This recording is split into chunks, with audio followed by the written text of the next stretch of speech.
কি রে ভাই, এটা কি একটা মামুন না? মামুন তো ভাই মামুন না, মামুন তো পুরো একটা রাজকুমার। মামুনকে দেখার পর ভাই কোনোভাবে বোঝা যাচ্ছে মামুন যে একজন টিকটকার।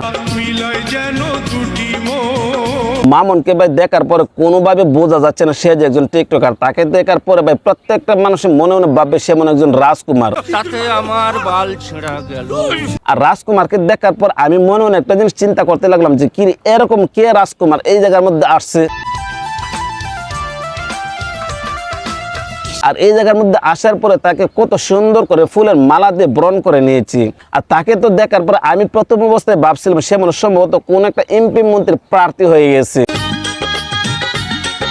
একজন এমপি মন্ত্রীর প্রার্থী হলে যেরকম ভাবে তার পিছনে অনেক ধরনের মানুষ তাকে গলার মধ্যে সুন্দর করে মালা দেয়, ঠিক প্রিন্স মামুনকে কিন্তু এরকম ভাবে গলার মধ্যে মালা দিয়েছে। আর পিছনে অনেক ধরনের গরু ছাগল দেখা যাচ্ছে।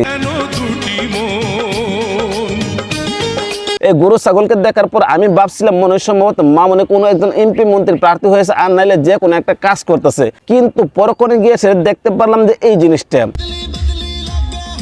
পরক্ষণে এই জিনিসটা দেখার পর আমি ভাবলাম যে কি এই জায়গার মধ্যে প্রিন্স মামুনে নাচানাচি করতেছে। আর এই নাচানাচি গুলো দেখার পর আমি আরো একটু অবাক হয়ে গেলাম, একজন ছাগল যদি এরকম ভাবে নাচানাচি করে তাহলে তো ওই জায়গার মধ্যে আরো অনেক ধরনের গরু ছাগল থাকবেই।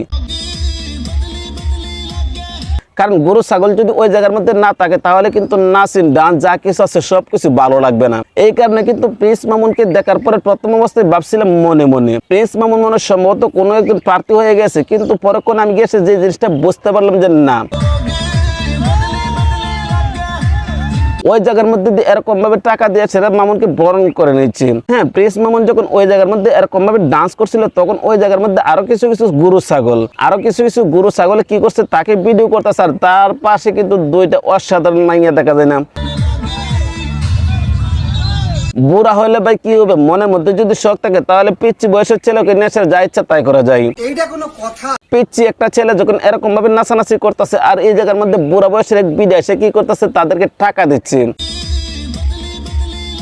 আর মামুনকে যখন এরকম ভাবে টাকা দেওয়া শুরু করে দিয়েছে তখন কিন্তু লাইলা আপা মনে মনে একটা জিনিস চিন্তা করতেছে, এত ভালোবাসার পরও তো দেখা গেল যে খুব বড় একটা ধাক্কা খেলাম ওর কাছে। লাইলা আপা মনে মনে চিন্তা করতেছে আহারে কি হয়ে গেল, যে মামুন আমার কাছে থাকতো, আমার কাছে থাকার পরে মামুনে অনেক কিছু সুযোগ সুবিধা বুক করছে তারপরও সে আমার কাছে থাকলো না। দুঃখ কারে কই? আর এখন মামুনে ওই জায়গার মধ্যে গিয়ে সে এরকম ভাবে টাকা ইনকাম করতেছে। এখন তো লাইলা আপার মনের মধ্যে অনেক ধরনের কষ্ট। আহারি, তাহলে ভাই আমরা এই জিনিসটা এখন বুঝতে পারতেছি কোন একটা জায়গার মধ্যে যদি কোন একটা গরু ছাগল যায় তখন ওই জায়গার মধ্যে এত গরু ছাগল আসে কোথায় থেকে জানি না। আসলে ওই জায়গার মধ্যে গরু ছাগলগুলো যেগুলো যায় সবগুলো হচ্ছে টিকটকার। আর যদি টিকটকাররা টিকটকারদের কাছে না যায় তাহলে তো তাদের ভিডিওগুলো ফরিয়ে তো যায় না। এই কারণে যখন গরু ছাগলগুলো এই জায়গার মধ্যে এরকম ভাবে নাচানাচি করে আর অন্য টিকটকাররা কি করতেছে ভিডিও করে এই ভিডিওগুলো পাবলিশ করে আর তাদের ভিডিওগুলো ফরিয়ে তো যায়। আর ভাই আমি সঠিকই বলেছি, মামুনি এখন যেরকম ভাবে যে নাচগুলো দিচ্ছে এটা হচ্ছে একমাত্র লাইলা আপাকে গাইল করার জন্য। এখন আসলে ওরকম আর কিছু। আর লাইলা আপা তো এখন একটা জিনিস মনে মনে চিন্তা করতেছে, মামুন যদি আবার আমার কাছে আসে তাহলে আমি মামুনকে রাজকুমারের মতন রাখবো। আসলে মামুন যখন লাইলা আপার কাছে ছিল তখন কিন্তু রাজকুমারে ছিল, আর এখন যেরকম ভাবে আছে রাজকুমারের মতনই আছে। কারণ তাকে ভাই দেখার পরে কি টিকটকার মনে হয়, তাকে কিন্তু দেখার পরে টিকটকার মনে হয় না, তাকে দেখার পরে পুরাই রাজকুমারের মতন দেখা যাচ্ছে। আর এই টিনটি পুরো রাজকুমারকে দেখার পরে ভাই প্রথম অবস্থায় ভাবছিলাম মনে মনে সে মনে ভালো হয়ে গেছে। আসলে ভাই সে কোনো সময় ভালো হতে পারে না, কারণ সে যদি ভালো হতো তাহলে টিকটকের মধ্যে এরকম ভাবে মাইয়া নিয়ে নাচানাচি করতো।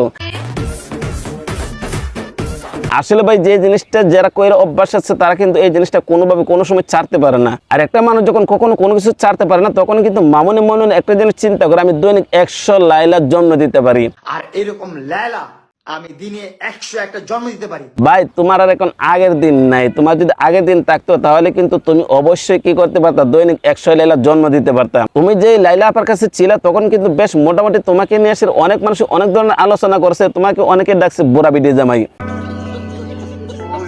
আর এখন যখন তুমি লাইলা আপার কাছ থেকে চলে আসছো তখন তুমি এসে এই কথা বলতে পারতেছো তুমি দৈনিক 100 লাইলা জন্মে দিতে পারো। ভাই তোমার আর আগের দিনটা নাই, তোমার আগের দিন এখন চলে গিয়েছে, যার কারণে এখন তুমি বিভিন্ন জায়গার মধ্যে প্রোগ্রাম করে বেড়াচ্ছ। তো গাইস, মামুনি যেরকম ভাবে বিভিন্ন জায়গায় প্রোগ্রাম করছে, বিভিন্ন জায়গার মধ্যে যেরকম ভাবে ডান্স করছে, এই বিষয়টা আপনারা কোন দৃষ্টি দিয়ে দেখছেন? ভিডিও কেমন হয়েছে কমেন্ট করে জানাবেন, ভালো লাগলে লাইক করবেন, পেজ থেকে দেখে থাকলে পেজটা ফলো করবেন, চ্যানেল থেকে দেখে থাকলে চ্যানেলটা সাবস্ক্রাইব করে পাশে থাকবেন। তো আজ এই পর্যন্ত রাখলাম, ভালো থাকবেন, সুস্থ থাকবেন, আসসালামু আলাইকুম।